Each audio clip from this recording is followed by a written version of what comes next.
दोस्तों, एक बार मैं फिर से हाजिर हूँ एक ऐसे टॉपिक के साथ जो हमारी भाषा, हमारी संस्कृति और हमारे दिलों को जोड़ता है, लेकिन कभी कभी विवादों की आग में भी झुलसता है। आज का मुद्दा है हिंदी और मराठी के बीच नफरत आखिर क्यों?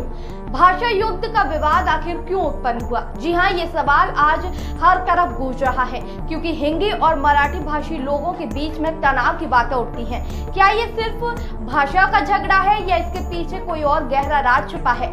महाराष्ट्र में एक बार फिर से हिंदी और मराठी को लेकर तनाव की खबरें सुर्खियों में है। हाल ही में मुंबई के भांडुप में एक डोमिनोज डिलीवरी बॉय और मराठी भाषी दंपत्ति के बीच हुई तीखी बहस ने इस विवाद को फिर से हवा दे दी है। तो चलिए इसकी परतें खोलते हैं और देखते हैं कि आखिर क्या है इसकी असली जड़।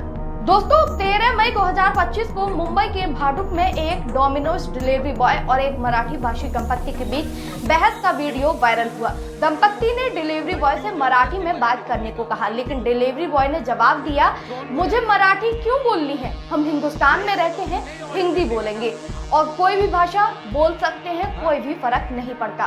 बस यहीं से मामला गरमाया। दंपत्ति ने कहा, महाराष्ट्र में हो, मराठी बोलना जरूरी है। बात इतनी बड़ी कि महाराष्ट्र नवनिर्माण सेना यानी कि MNS के कार्यकर्ता बीच में आ गए। डिलीवरी बॉय को MNS के ऑफिस में ले जाया गया, माफी मंगवाई गई और उसने कैमरे पर कहा, मैं अब मराठी सीखूंगा। जय हिंद, जय महाराष्ट्र। ये वीडियो एक्स पर वायरल हुआ और इसके बाद सोशल मीडिया दो खेमों में बंट गया।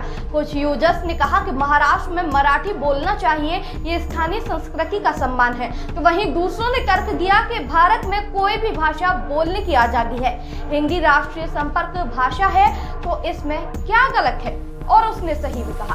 इस घटना ने एक बार फिर हिंदी और मराठी तनाव को हवा दे दी है। दोस्तों, ये पहली बार नहीं है, लेकिन क्योंकि हिंदी और मराठी को लेकर विवाद पहले भी होते रहे हैं। मुख्यमंत्री देवेंद्र फडणवीस ने 21 अप्रैल 2025 को स्पष्ट किया कि मराठी अनिवार्य है, हिंदी को थोपा नहीं जा रहा। हिंदी एक विकल्प है, न कि अनिवार्य। महाराष्ट्र सरकार ने नई शिक्षा नीति के तहत कक्षा 1 से लेकर 5 तक के हिंदी को तीसरी भाषा के रूप में अनिवार्य करने का प्रस्ताव रखा है। इस फैसले ने मराठी भाषी समुदाय और विपक्षी दलों को भड़का दिया। MNS प्रमुख राज ठाकरे ने इसे हिंदी थोपने की साजिश बताया, जबकि शिवसेना के उद्धव ठाकरे ने कहा कि ये मराठी अस्मिता पर हमला है। कांग्रेस ने भी इसे मराठी संस्कृति को कमजोर करने की कोशिश करार दिया। विपक्ष ने इसे मुद्दा बनाया, खासकर क्योंकि स्थानीय निकाय चुनाव नजदीक है।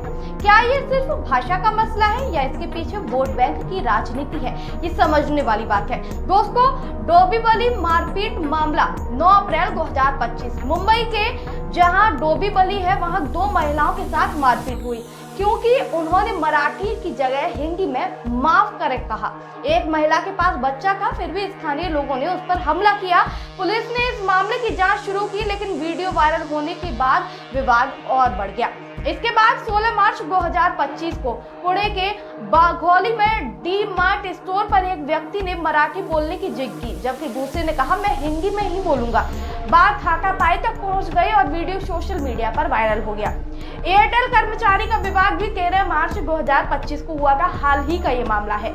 एक कर्मचारी ने कहा, मुझे मराठी क्यों बोलनी चाहिए? मराठी मेरे लिए जरूरी नहीं। इस बयान ने MNS कार्यकर्ताओं को नाराज किया और कर्मचारी को माफी मांगनी पड़ी। इन घटनाओं में MNS कार्यकर्ता अक्सर शामिल रहे हैं, जो मराठी को बढ़ावा देने के लिए आक्रामक रुख अपनाते हैं। राज ठाकरे ने 31 मार्च 2025 को अपने गुड़ी पड़वा रैली में कहा कि जो मराठी नहीं बोलेंगे उन्हें थप्पड़ पड़ेगा। लेकिन दूसरी तरफ 2011 की जनगणना बताती है कि महाराष्ट्र में 12.89% लोग हिंदी को अपना मातृभाषा मानते हैं और ये संख्या 35% से ज्यादा बढ़ रही है। दोस्तों, ये विवाद सिर्फ भाषा का नहीं बल्कि पहचान का है। मराठी भाषी लोग अपनी संस्कृति, अपनी अस्मिता को बचाने की बात करते हैं। 2024 में मराठी को शास्त्रीय भाषा का दर्जा मिला, फिर भी मराठी स्कूलों के बंद होने और अंग्रेजी और हिंदी के बढ़ते प्रभाव ने चिंता बढ़ाई है। दूसरी तरफ हिंदी भाषी प्रवासियों का कहना है कि वो महाराष्ट्र में रोजगार और बेहतर जीवन के लिए आए हैं और हिंदी उनकी संपर्क भाषा है। सोशल मीडिया पर अब बहस छिड़ी हुई है। कुछ लोग कहते हैं कि मराठी सीखना सम्मान की बात है, तो कुछ कहते हैं हिंदी राष्ट्रीय भाषा है, इसे क्यों नजरअंदाज करें। दोस्तों, हिंदी और मराठी के बीच ये तनाव हमारी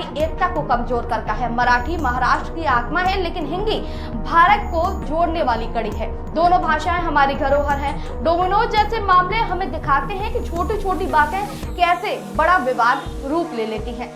जरूरत है आज एक संवाद की, समझ की और एक दूसरे की भाषा का सम्मान करने की। तो आप क्या सोचते हैं? अपने विचार हमें कमेंट में जरूर बताएं।